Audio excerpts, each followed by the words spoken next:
if we begin to look under the bonnet of that statistic, look at what's been going on with the composition of the way that the United States' net international investment position is being financed, you see some pretty alarming signs, I would say.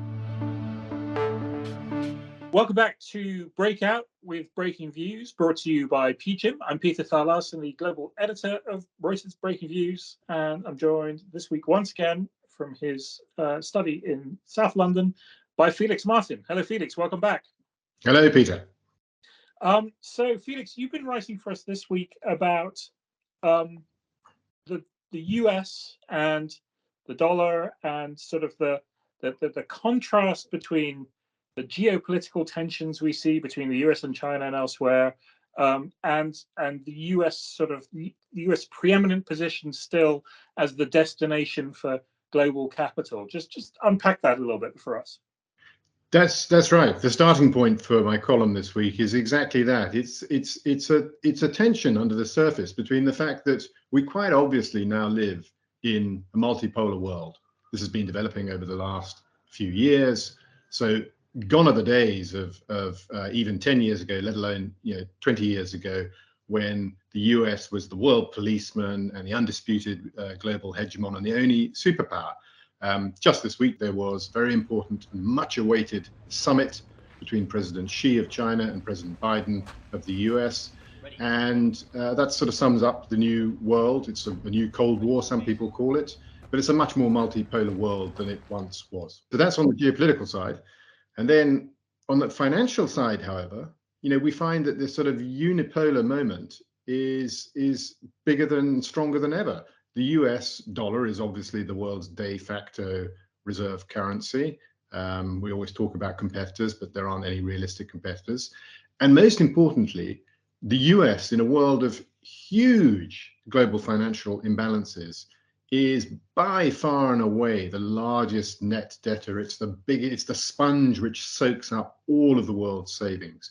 And that trend has just got bigger and bigger and bigger and bigger over the last few years. Yeah. So you talk in the piece about this term, the NIIP, the net international investment position, and kind of what's happened there. Just tell us a bit about what that is and how it's moved. Yeah.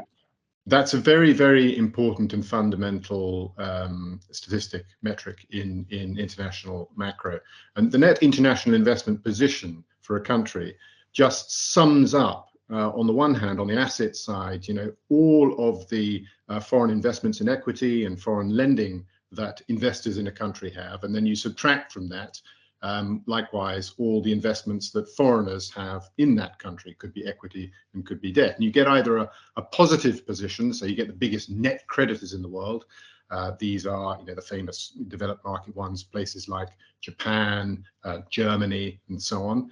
And of course, China, by the way, which is the biggest net creditor in the world in that respect. And then you get most of the countries in the world which are actually net debtors by their net international investment position. But the behemoth, the one which outweighs all the others, an $18 trillion net debtor to the rest of the world, is of course the US. And what I show in the piece is that if we begin to look under the bonnet of that statistic, look at what's been going on with the composition of the way that the United States' net international investment position is being financed, you see some pretty alarming signs, I would say. Yeah, so because you have this number, so 18 trillion, that's 67% of US GDP. That's doubled in a decade. It's 7 times what it was pre-2007, I think. But you're right. Historically, it's been the US has sold government bonds basically to the rest of the world, right? And the rest of the world has bought government bonds. But now the US is also basically on a net basis selling equity to the rest of the world. Exactly. That's the big change. That's the big change, and it's almost unprecedented in the last 30 years in the US. There's another example which we'll come to, but it's almost unprecedented. And the big change started around 2016. No coincidence, because America's big current account deficits, its external deficits, which accumulate into this big negative balance sheet position, they're driven in large part over the last few years by fiscal deficits. The fiscal deficits, of course, came from first the Trump tax cuts, and then with Biden, big spending increases. So that's what's driven this huge, greater need for foreign funding.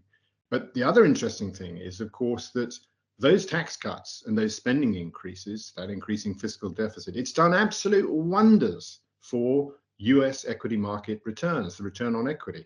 It's been the great exception in the world, and as we all know, over the last 7 years, it's been the sort of Shangri-La for international investors. It's the only game in town. The only thing people wanted was US equities. And what that has translated into this macro picture, where the US has become more and more reliant upon speculative equity capital flows, rather than, as you pointed out, what it used to rely on, which was, almost entirely just US Treasury, sort of anti-fragile US Treasury flows. Yeah. So what should we think about here? So what would cause this to go into reverse, I suppose, the first question. And secondly, where can investors go to hide? Well, I personally think that second question is almost more important than the first. There's no doubt these things can go into reverse, because this situation, something similar, we have actually seen it before. I mentioned earlier, and that was in the run-up to the tech bubble, around about the turn of the millennium. You saw the same situation, the only situation in which this net equity position of the US teetered on going negative, didn't quite go negative at that time. Now, at that point, of course, there was a big crash, a bubble burst in the tech sector, and that's what prompted the outflows from the US. This time round, well, sure, the same. Some people think the same thing could happen. Some people think the tech sector is overvalued and in a bubble in the US. But I wouldn't concentrate too much on what exactly that trigger will be. Those of us who've been on markets, we know perfectly well that, in hindsight, everyone can always find a trigger. The point is, the situation is fragile. The composition of the funding, the cap table, if you like, of the US is simply much more fragile than it used to be. So whatever the trigger might be, and I think in this multipolar geopolitical world, we can see that, there's much more room for disruption than there used to be. That's this mismatch between what's going on in geopolitics and and this international finance side. When it happens, where should you go? That's the big question. The obvious answer is you want to go to the net creditor nations, because those are the ones, when you get a reversal of capital flows, almost automatically, those are the ones which are most likely to have markets which need to absorb capital flows. So you've got the big developed ones. We mentioned them earlier on, the Japan, Eurozone, and so on. China, of course, is in principle a good place, but on the other hand, it's hardly a source of geopolitical diversification. The case I make here is that what people should look at is the emerging markets. Those are places many of which have managed to maintain some geopolitical neutrality. They've got a much better policy set up than they once did, and indeed, many of them are, in fact, remarkably enough, net international creditors these days. Yeah, I mean, it's amazing. Even South Africa and Argentina, you mentioned, are actually in the sort of in the positive bucket when it comes to their position with the rest of the world. Felix, that was really fascinating, as always. Something really worth watching, and I'm sure we'll come back and discuss this another time.